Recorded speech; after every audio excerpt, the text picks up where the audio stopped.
Hello everyone, I'm Brian. Today I'm going to be reacting to Swami Sarvapriyananda, Purposeful Living with Vedanta. So, I'm going to go over with my thoughts on living, what the purpose of living is, or at least my thoughts on that, and then purposeful living in terms of what I think of that. So, all species, the purpose of living is to procreate and continue living, because without that, you are extinct, gone, and no longer have, in a sense, a purpose in this world because you're gone already. So that's the extreme basics of purpose of a life, is to continue to procreate and continue to live, whatever that works out for that particular species. So humans, we've kind of gotten past that now. We've successfully able to live life, and now it's no longer a matter of whether we're struggling to survive or not necessarily. Now I think for purposeful living, I think that is definitely, there is no one answer for everyone on that one. Everyone must find an answer for themselves. Some people love helping people, some people love helping themselves.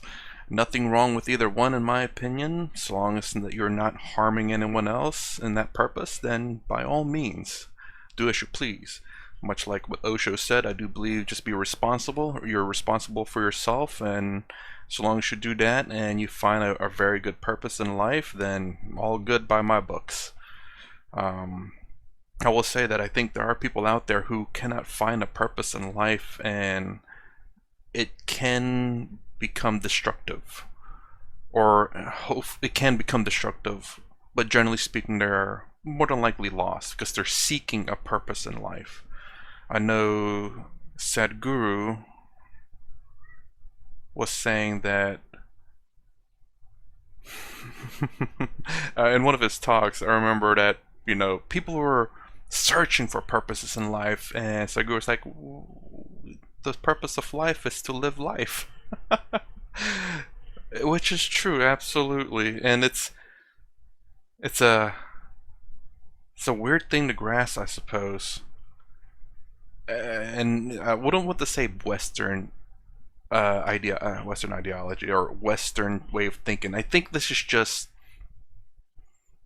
when you get to a certain point, I suppose maybe this is a kind of way of thinking. It's like people no longer see living life as a purpose. They must do more. And I think that's what it is. It's the fact they want more to do and just cannot accept, or socially it's not accepted, that living life is good enough. You have to do more. And maybe that's the problem. Anyways, I talked too much. Let's go and get started. There's no CC. A very good evening to all of you. Am I audible to everybody at the back also? Yeah? Very good. So here we are, and we have a very serious subject which we are going to discuss this evening. Purpose of life, and how Vedanta helps us, what it tells us and how it helps us.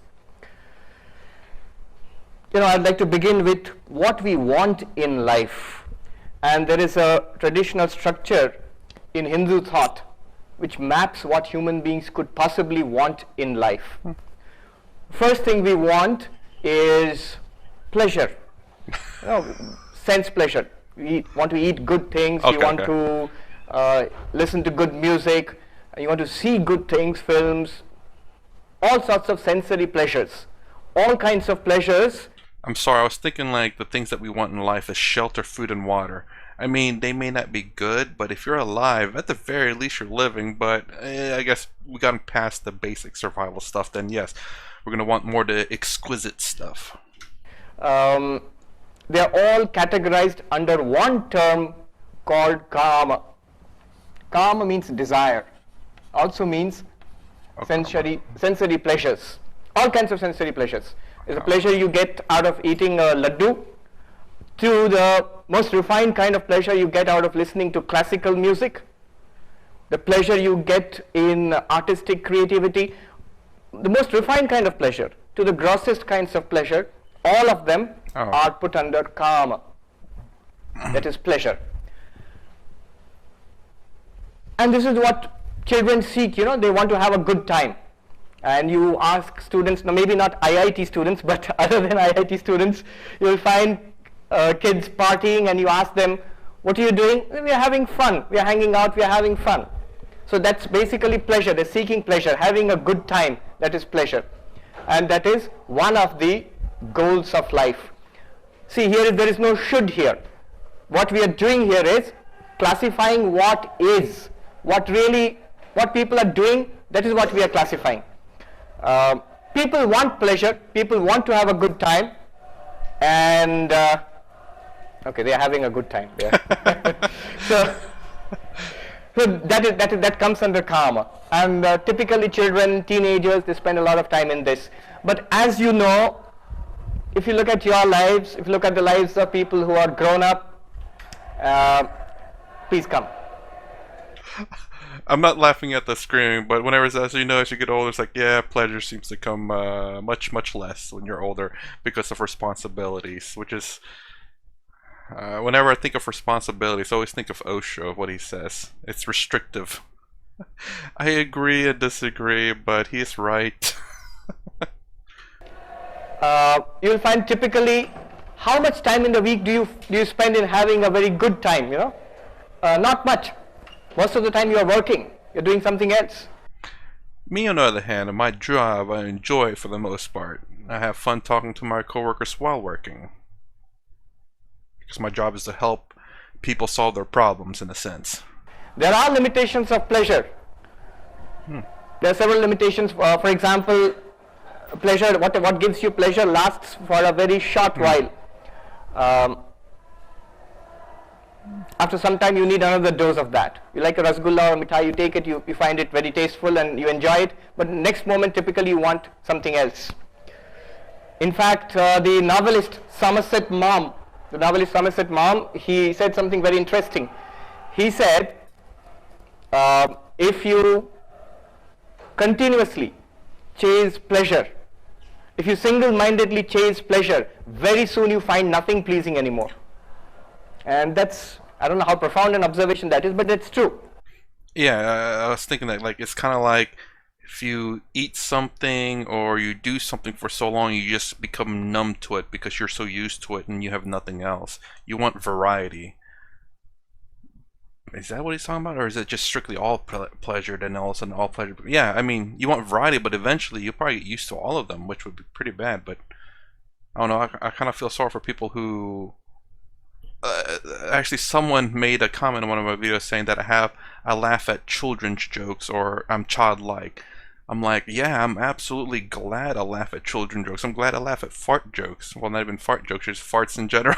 Sorry, but it's just the sheer fact that the way I look at it is like, imagine this is, let me go this way. Okay, this is all the jokes ever that you can laugh at, that people can laugh at, and yours is, say, like here at the very beginning, so it equals out to all jokes you can laugh at. Then as you get used to, like, maybe fart jokes don't, God, I keep going, maybe fart jokes don't make you laugh anymore. So now it's between this point and this thumb point, or actually, let's say between these 2 points right here. Sorry, there we go. And then all of a sudden now only intellectual jokes. So you only have these this little tiny between these 2 fingers right here are funny, and between this and this are not funny anymore. So you're losing of all the jokes that used to be funny to you are no longer funny, and that's kind of sad to me. I hope that I continue to laugh at people farting. That's a terrible way, but I mean, it's the most... Some people find farts just like, oh, it's not humorous anymore. You know, I'm like, you know, I don't know. I hope to continue to forever laugh at that. I'll be sad in the day that I stop laughing at that. I don't think so, because I'm laughing and I'm not even saying anything. But I hope to forever find things funny. Same thing with food. I hope I never ever get bored of any food. Same with drinks. Although I will say, I hate the fact, well, I don't say I hate the fact, but I can't drink, I mean, that I can't drink alcohol. I don't like alcohol. So that's one of the drinks that I can't drink and enjoy. I can taste it, just doesn't taste good to me. So now my drink is like from here to here now, these two, my pointer fingers. I can't drink alcohol or don't want to drink alcohol. So let's continue on. That's really true. You try very hard to have a very good time, and very soon you find it very difficult. I mean, you get bored with this, you get bored with that. It's like rich people, I think. There is something more than this pleasure. They say, or what people in IIT are doing, you know, success, learning, education, power, wealth, That's the next thing which people want in life, and that is called artha. Artha literally means wealth, but it covers all kinds of worldly success. It may be in education, you get an IIT degree, you get a very high paying job, you earn a lot of money, you have a status in society, you get awards. All this is artha, all kinds of success that you get. It's not typically pleasure. In fact, interesting point is you would have to probably sacrifice a lot of pleasure to get this artha. And I was told, how you have a tremendous workload and you put in 10, 12 hours, 14 hours a day studying. So you are not really having, in one sense, you're not having a good time out there, but you are working towards something that is more meaningful, success in life, artha. Beyond. Sorry, is it more meaningful though? Or are they of equivalent meaning? Because having fun is meaningful too. Could you imagine a life where you're just strictly working and never having fun? That's a terrible life to live, is it not? Imagine a life where you're always having fun but not being successful. That may be more meaningful, so long as you're, of course, not like in poverty or anything. You could be working like, I don't know, at McDonald's or something, but you're having the best time of your life. Some people will say that's probably more meaningful of a way of living, although hopefully you can retire comfortably. This, beyond artha, people would like to do something for others, expand out of their little selves. Typically this happens when you get married and you have a husband or a wife, then you have children, then you're doing something for others. Most of the time you'll find your mother and your father, they're living for you mostly. Most of the time is spent, the decisions, major decisions are taken with you in consideration, with kids in consideration. So you're living for something more than yourself. And then not only your family, beyond your family, the wider society, people would like to do something for others. It's a habit to run down politicians, but there are many politicians who come into politics because they want to do something for wider society. So many politicians come into politics for artha maybe, to get money or success in life or power, but many come again to do something better for society. People speak about Anna Hazare today. So he is neither chasing kama nor artha, but what he wants to do is, it's called dharma.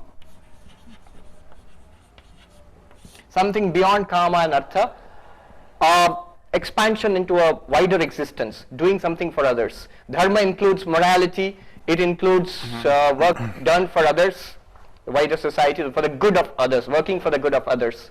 This is a very general explanation of dharma. There are more technical explanations of dharma.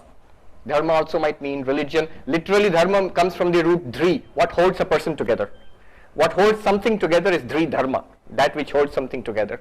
But here I am taking it in the sense of morality, doing good to others. Dharmartha kama, it's well known. I mean, most Indians have heard this phrase, Dharmartha kama moksha. We keep saying it. So this is what it means: kama to artha to dharma. And of course, we speak about moksha. What that is, I'll come to later on. Oh. So I want to say real quick. So yeah, I'm a middle of the ground type of person where you obviously have to balance your kama and avta, I believe that's how it's pronounced, or you have, of course, where you work, your sense of purpose and power and wealth, along with your karma. If you don't have, that's what a lot of things that are being said in America. It's a balanced life between your work and your personal life. You have to have that balance. Now I'm waiting for that to be blown away with what he says. But for me, I enjoy my job. I will say there are some things about my job that are not exactly necessarily enjoyable, but just kind of like people who ask for help for very mundane things. That's really weird to say. I mean, not weird to say. It kind of sucks to say that. I love helping people, but there are certain kinds of help that I don't know. These are called the four purusharthas, four objectives of human life.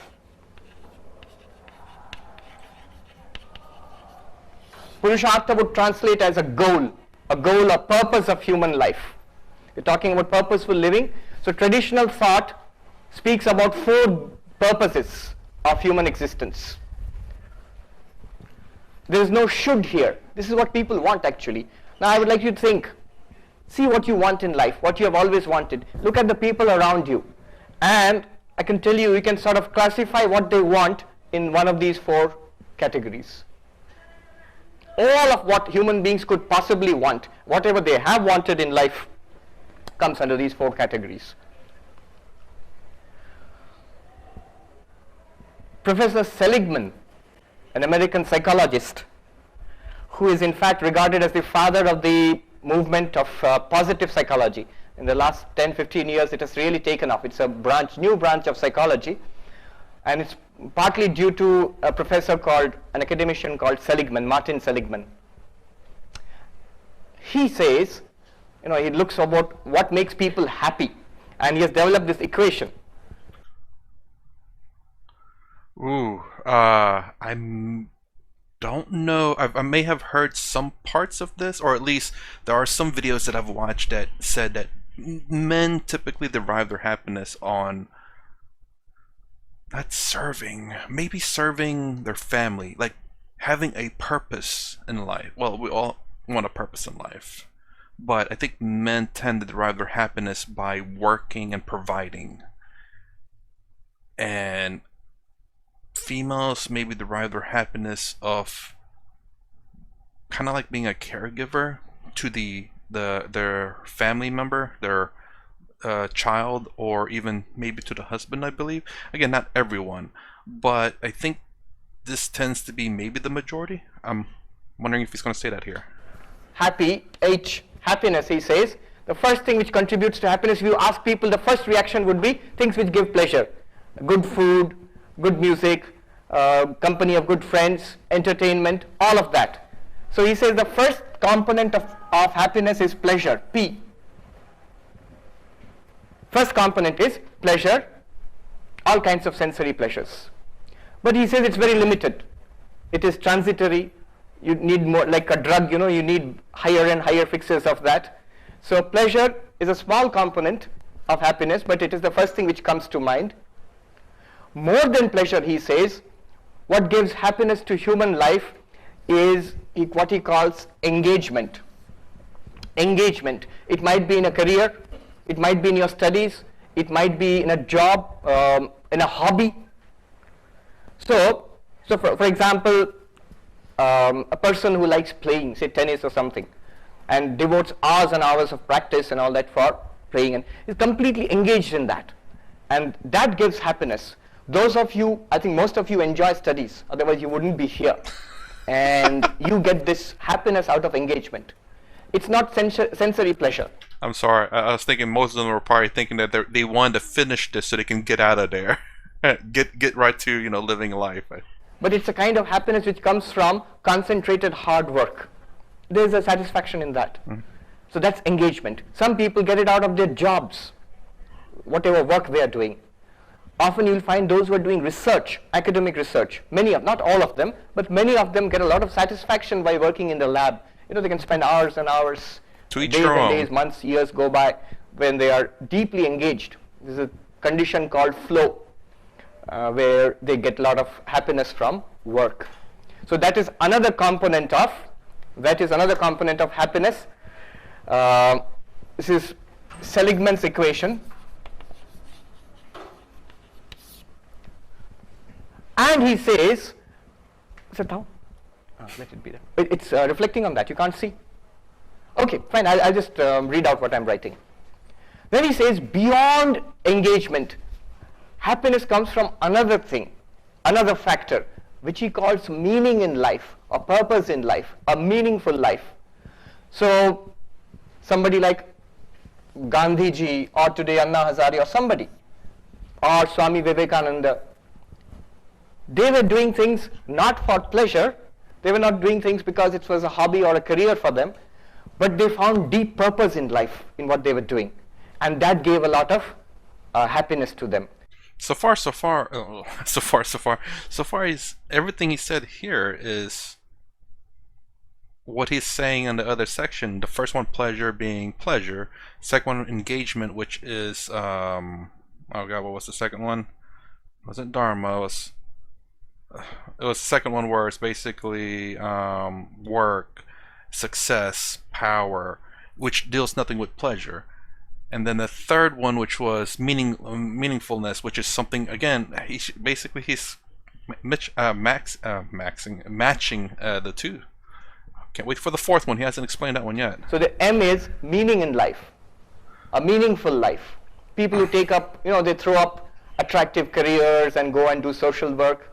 I know this boy, this young man in Calcutta. He's a product of IIT Kharagpur, then IIM Calcutta, with an IIT and MBA from IIM.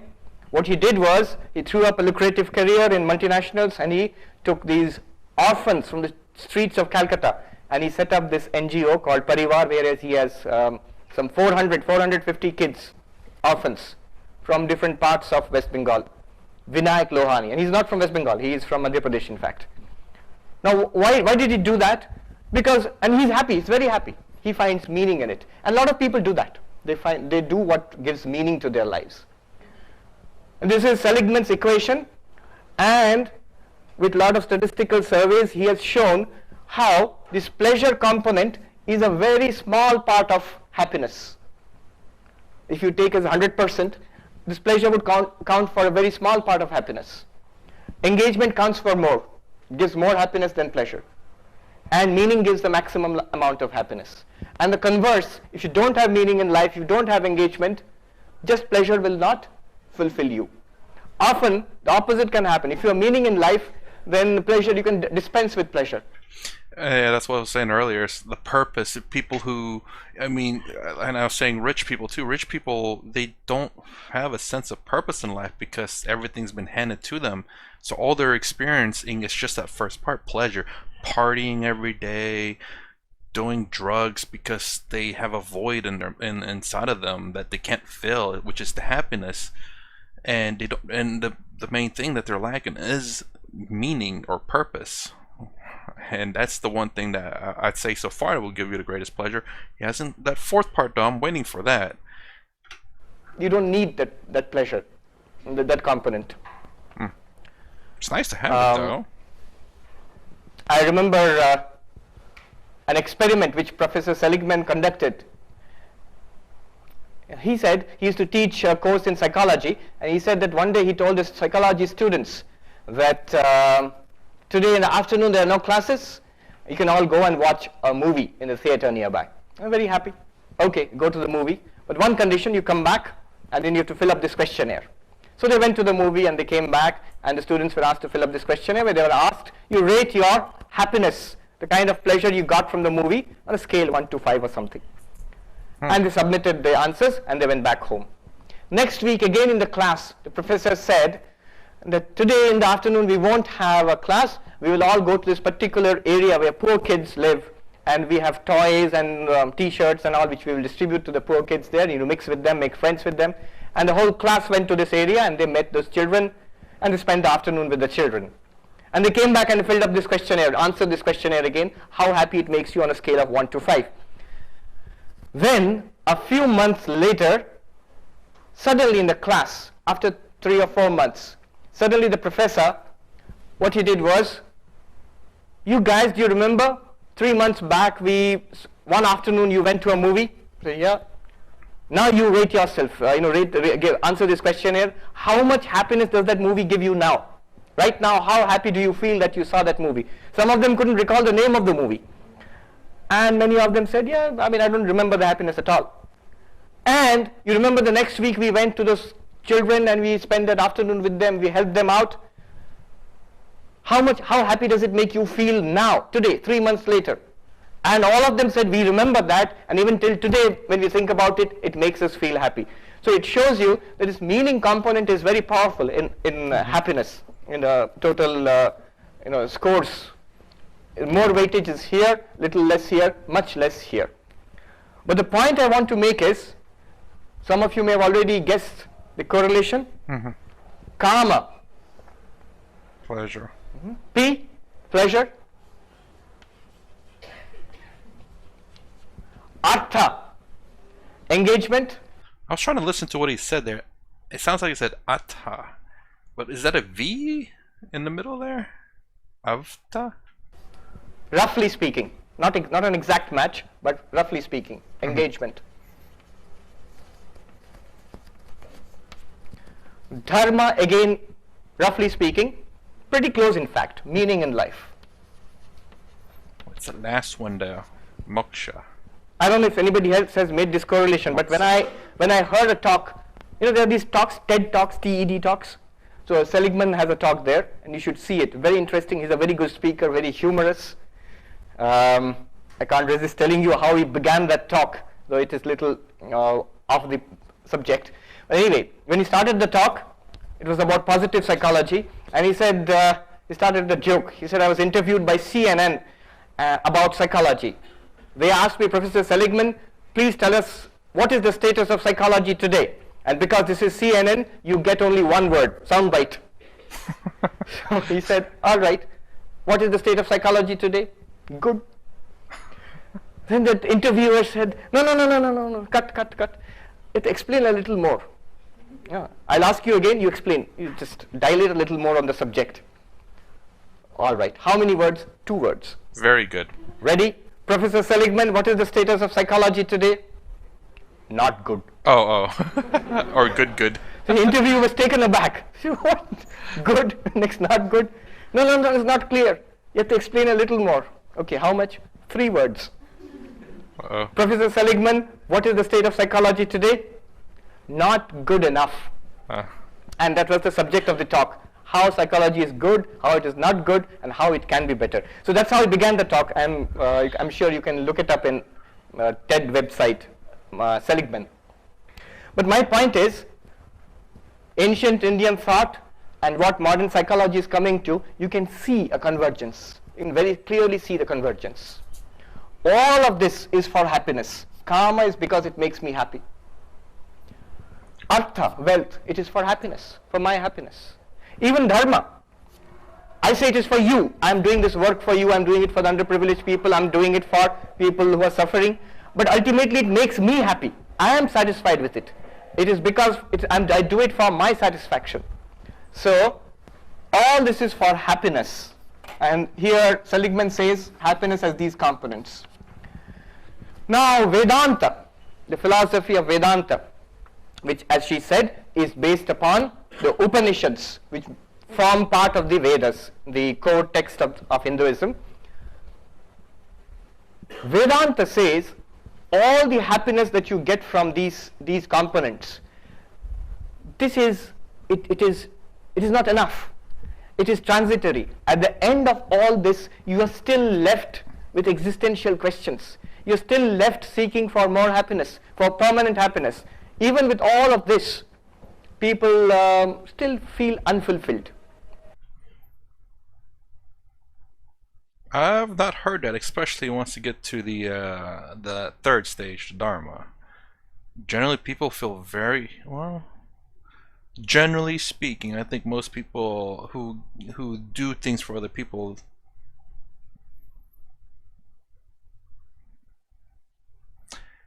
Generally speaking, people who are engaged in their meaningful life are generally satisfied. Now, if they are kind of like Bill Gates probably, or rich people who are donating money, who are not engaged,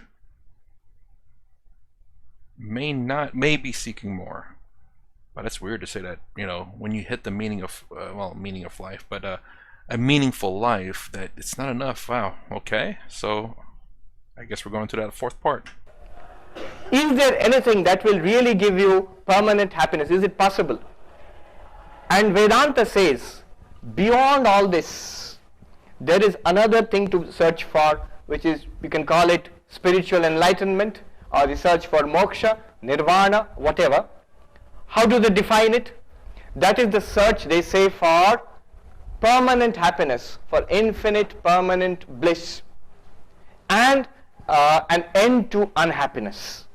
Atyantika dukkha nivritti paramananda prapti. In Sanskrit, Atyantika dukkha nivritti means permanent cessation of all miseries, and paramananda prapti, attainment of bliss, permanent bliss, spiritual joy.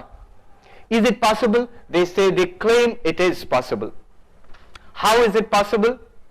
To cut a long argument short, Vedanta claims this moksha, attainment of permanent happiness and overcoming misery, is possible through self-knowledge. It is possible through self-knowledge. When you answer the question, who am I?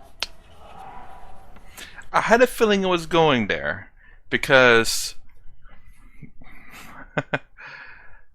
I don't know how to answer that, but I had a feeling it was going there, and because I think I have, in a lot of other videos, I've always got the hint that by finding your Turiya, you will, at least with Sadhguru saying this anyway, that you will have eternal bliss. But that's whew. Because there's no thought there, in a sense, at least if I'm thinking that correctly. So if there's no thought, there's no suffering. But would that also mean there's no happiness? If you say, I know who I am, I'm Mr. So-and-so, Miss So-and-so, he says that is wrong knowledge. We have to find out who we really are, and when you discover who you really are, that leads to the complete cessation of all miseries and attainment of bliss, ananda. This is they say this is the main purpose of human life.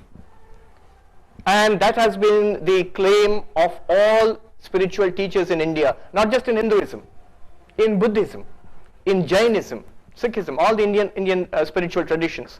All of them say that knowledge of your true self leads to permanent cessation of miseries and attainment of bliss.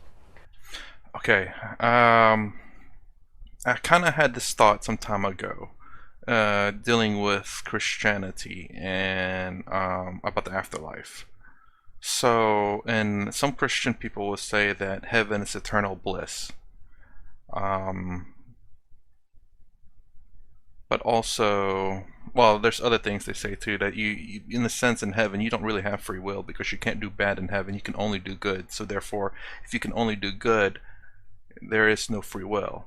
But you're also in eternal bliss, forever happy.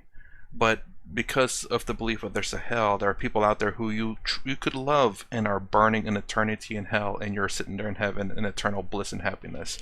But that's going way off point there, but eternal bliss, I guess, I don't want to say a problem with it, but it kind of is that if you forever live in eternal bliss, are you really in eternal bliss? Because if all you've ever known is eternal bliss, then that's just normal. That's not bliss. To know what happiness is or bliss is, you have to have the opposite effect. You have to know what sadness is in order to know what bliss. So maybe because you've known suffering, you can have bliss, but eternal bliss, that is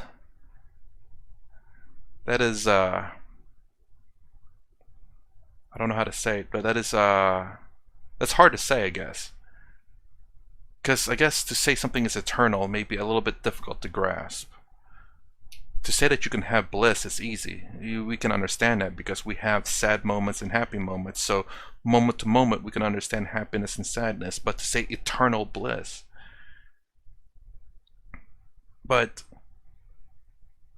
And like he was saying about the pleasures, where pleasure is bliss in a sense too, where it's not lasting. So you have to have more and more of it. And also you get used to those bliss, whatever, those pleasures, should I say. Could you get used to that eternal bliss to where it's no longer bliss, but at least you're not suffering? They have different answers. I'll give you the answer of Vedanta today, Advaita Vedanta. That's one school of Vedanta. I'll give you the answer of Advaita Vedanta. What is this? Who am I? Okay, we will go into this now. And we'll go through a process to find this. You must follow me very carefully. You have this handout. It says Drig Drishya Viveka. This funny words, Drig and Drishya and Viveka. You have got it? Those who haven't, please raise your hands. They'll give you, or many of you haven't got it. We will follow a particular process of discovering who am I. And this comes from a text called Drishya Viveka.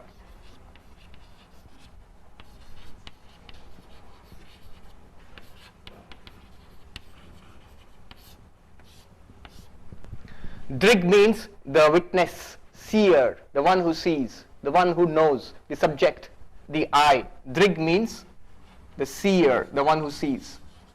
Seer not in the sense of a sage, but in the sense of a person who sees, the witness.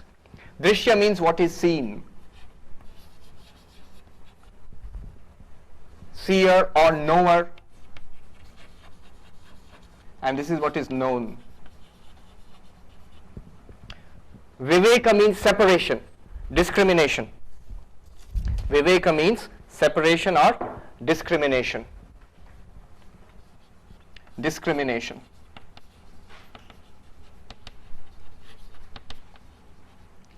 Viveka comes from the Sanskrit root vivich. Vivich means pritakkarani, to separate. Vivekananda, the word, the one whose joy is in discrimination. What discrimination? What separation? We'll look at that now.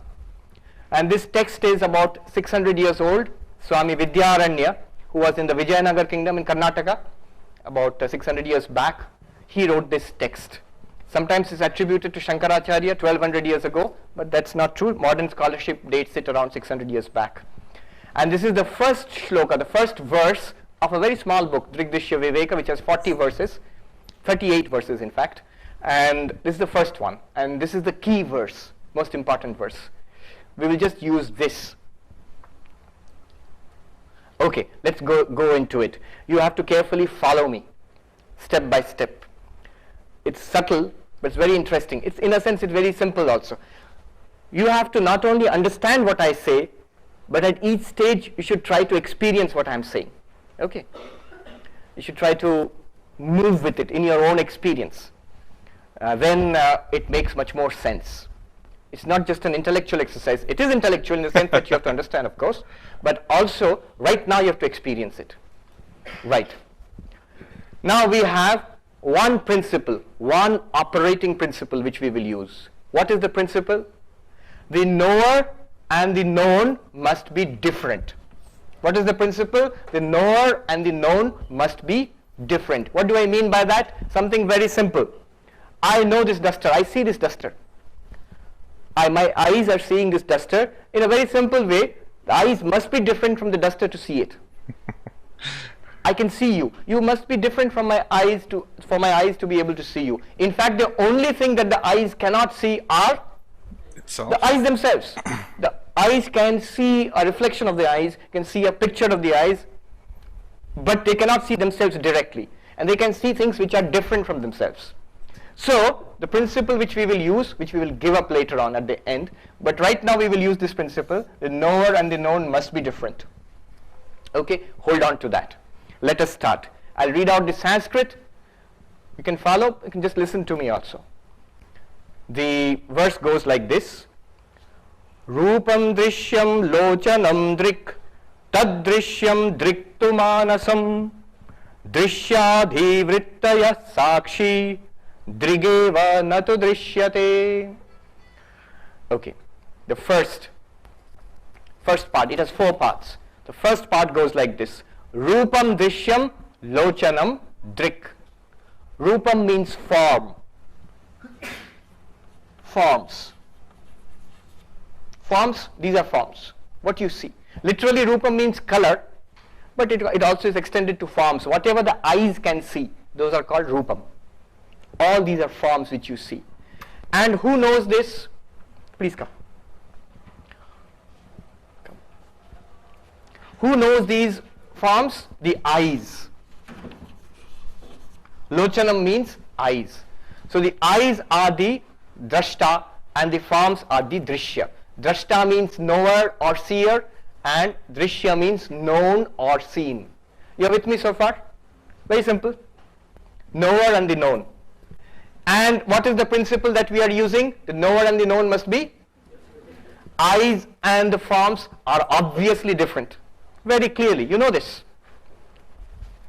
The process being adopted here is the usual method of education where you take the student from the known to the unknown. from what is familiar to what is unfamiliar. So it's very familiar. Eyes are different from what they see. Eyes are the seer, drig, and the forms are the drishya, the known, and they are different. Not only that, I'll make some other points. The first point I would like to make is, forms are many. Here are people, there are chairs, there are fans, and there's a hall, and there are so many colors. There's white and red and yellow and blue and so much. All these are forms, and they are all seen by the eyes, which are one. Not that the person is one-eyed, but it is one organ in the sense of seeing. So eyes, the drig is an interesting point, is one. Drishya are many, many. Second point I would like to make, corollaries. Second point is, the drishya is constantly changing with respect to the drashta. With respect to the eyes, the things which it sees are constantly changing.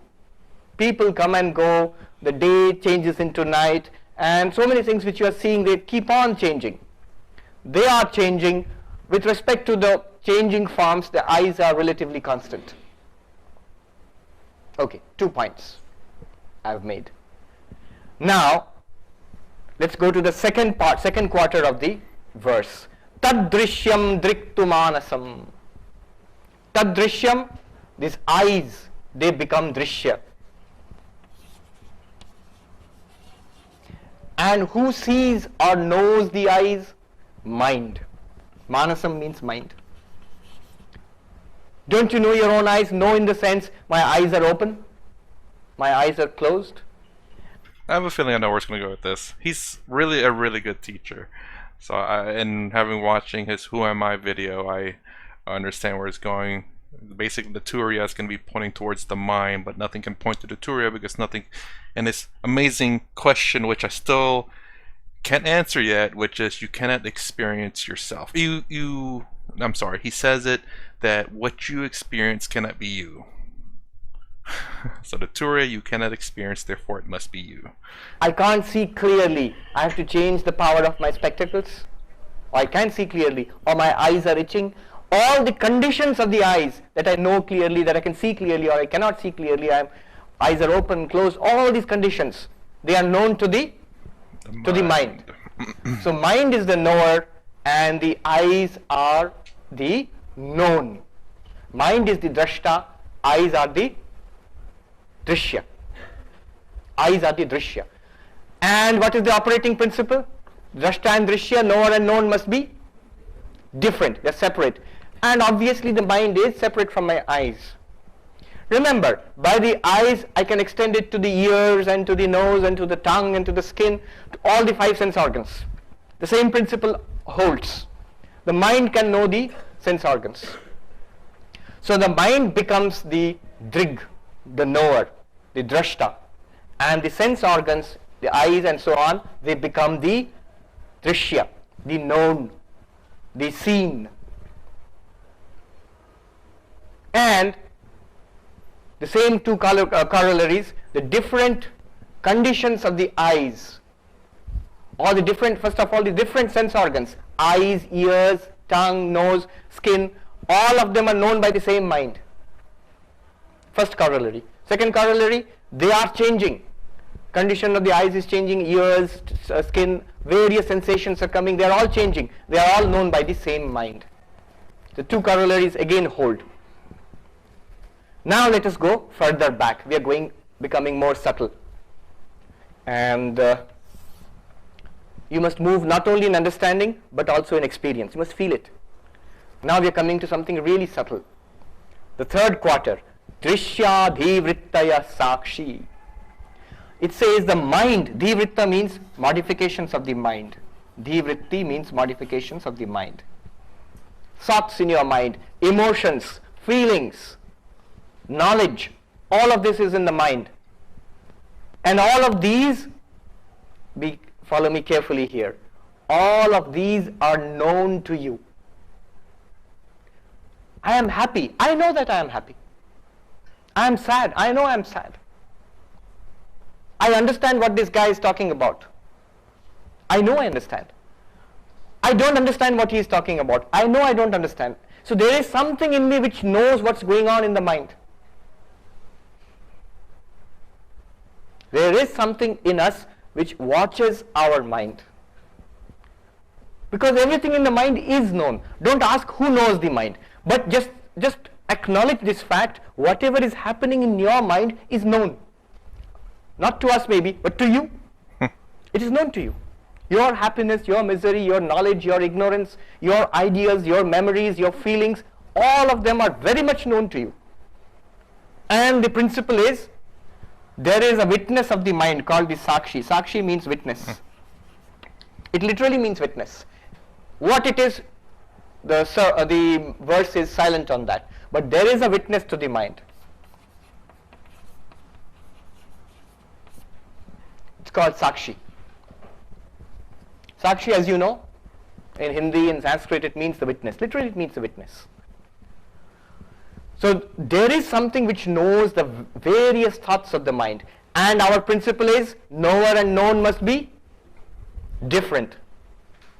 Seer and the seen must be different. Drashta and Drishya must be different. Drashta and Drig are the same. Drig and Drishya must be different.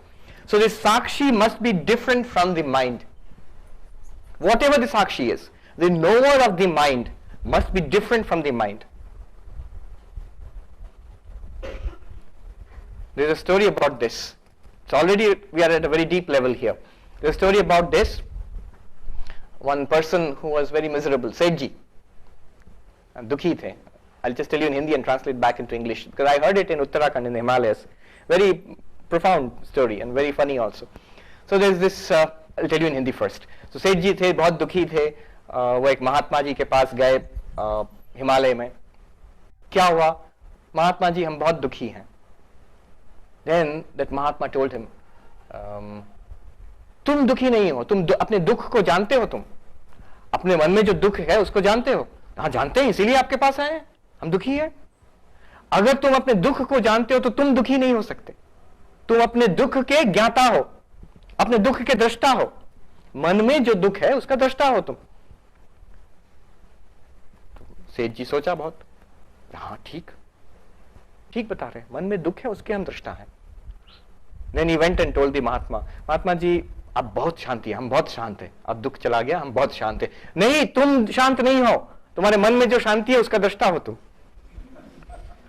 What does it mean? I'll tell you in English. There's this man who was very sad and depressed, and he went to this monk in the Himalayas, which is what Indians usually do. The higher you stay, they literally say the higher you stay in the mountains, the more spiritual you are. So I asked this, I told you yesterday, I asked this monk who was 15,000 feet high in the Himalayas above Gangotri. And what was it like? He said it was horrible. Because he had, let alone practice spiritual practices, meditation, it was difficult surviving there. Anyhow, and this man asked the monk there, Swamiji, I am very depressed, I am sad, I am miserable. And that Swami says, you follow this, do you know the misery in your mind? Do you know your misery? He said, of course, I feel it. That's why I am here. I know it. If you know it, you cannot be miserable. You are the knower of your misery. You are the knower of the misery in the mind. And the knower and the known must be different. You think about this. And the man went and thought about it. And if you do that, you can try it yourself.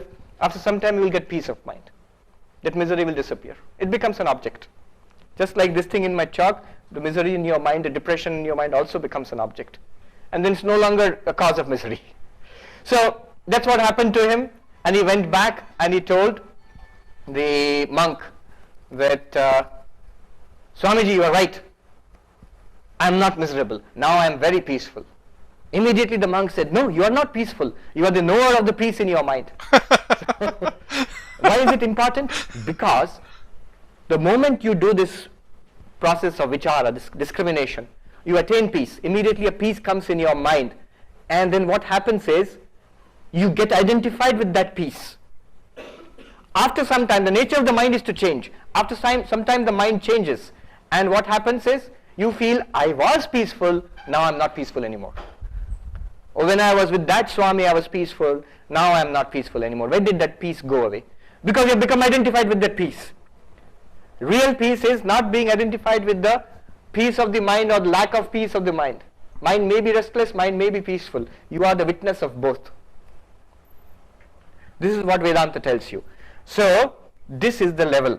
This is a watcher of the mind. There is something that watches the mind. I remember when I first came across this kind of teaching, when I joined as a monk some 20 years back, 19 years back, there was a monk in that ashram where I joined, very old person, Marathi, and he was a strict Advaitin believer in this kind of philosophy. He used to stammer a little, old man with big bright eyes, very austere old monk. So one day I was walking with him and he was telling me that which is the known is different from the knower, and you watch your thoughts. What is behind your thoughts?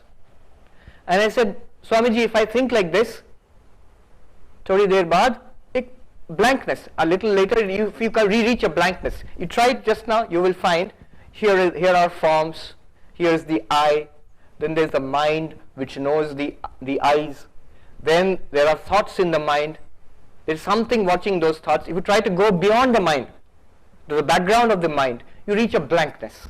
You tried? Nothing. So I said, Swamiji, I said in Bengali, ekta andhakar, there's a darkness. And then that Swami said, I still remember vividly, turned to me, with big bright eyes, and he said, oh, little stammering, oh, andhakarer pechone, je ache take dhoro. Beyond that darkness, that light which is beyond that darkness, which illumines the darkness, that is what you are. It didn't make any sense to me. I mean, I didn't find any light beyond the darkness then, but yeah, I mean, again, I had maybe 2 instances of that. One from a Mojiji video. I don't know what happened. I think I explained it where kind of like the animatrix where, I don't know if you know what animatrix or not, but there are people who accidentally escape from the matrix, but it's not because they intentionally do it. And I may have accidentally tapped into that for like a brief moment. And yeah, I didn't see any light. It's just darkness, just a void, nothing. That is the point. That's the point of all this. There is right now something which is watching your mind, a sakshi, a witness. You're constantly aware of what is going on in your mind right now. What it is, how can we know that, this sakshi? The eyes are known by, the forms are known by the eyes are known by the mind is known by the sakshi, and the sakshi is known by last. Drigeva natu drishyate. The sakshi, the drashta, is never known. If you say sakshi is here, then who knows the sakshi? You need one more sakshi, a witness to know the witness. You cannot have a witness of the witness. So this cannot happen. This cannot happen. We stop at this position. There is a knower of the mind, and that is the true drashta. The whole process culminates here, and they say this sakshi is what you really are, and these are not the drashta, these are just a process to acquaint you with this. There is a consciousness within you which illumines your mind, which knows all the thoughts of your mind, good and bad, which knows all the emotions of your mind, happy, sad, miserable, delighted, whatever, all the ideas, memories which go on in your mind. Through the mind, it knows the sense organs. Through the mind and sense organs, it knows the world. Who does that? This consciousness. Why do I call it consciousness? Because it knows, it illumines. Just now, it's an experience, a matter of fact. And it's always there. And the answer to the question, who am I, is this sakshi. You are the knower of your own mind. Through the knower of through the mind and the organs, you know the external world. You know your body also. And because the knower and the known are different, this must be different from the mind. You are the illuminer of your mind, but you are not your mind. But there's a tendency to get identified. So when thoughts come in the mind, I am Swami so and so, immediately the sakshi gets identified and says, who are you? I am Swami Sarvapriyananda. What is Swami Sarvapriyananda? I say these thoughts, this personality, these memories, plus this body, This is what Sarvapriyananda is. But the principle is the knower must be different from the known. If I know all this, then I am not all this. You with me so far? I'm not asking you to experience this. If you do, very good, then you are already very far ahead. Even if you don't, at least you understand it in principle, what they're trying to say. So this is the meaning. I just go through this verse once again, then we'll go further. Okay, actually I'm going to pause it right there for this. Okay, I had something in mind. Okay, so the two experiences, I don't know if it is in fact that I experienced. It could very well just my mind just going blank for no reason whatsoever. I'm not exactly sure. And my thought on that too, and I said it in some other videos, is that why does it have to be separate from the mind? Why can it not be also within the mind itself?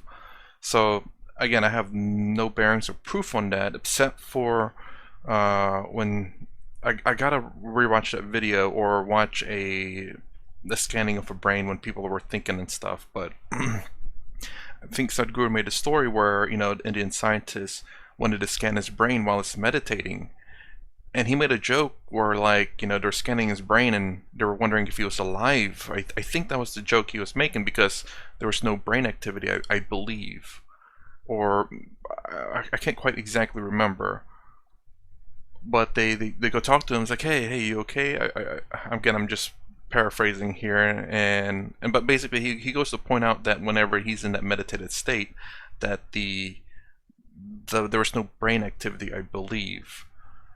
So, and I believe that's whenever he was maybe in the Turiya state. I'm not exactly sure, where he has separated himself from the mind.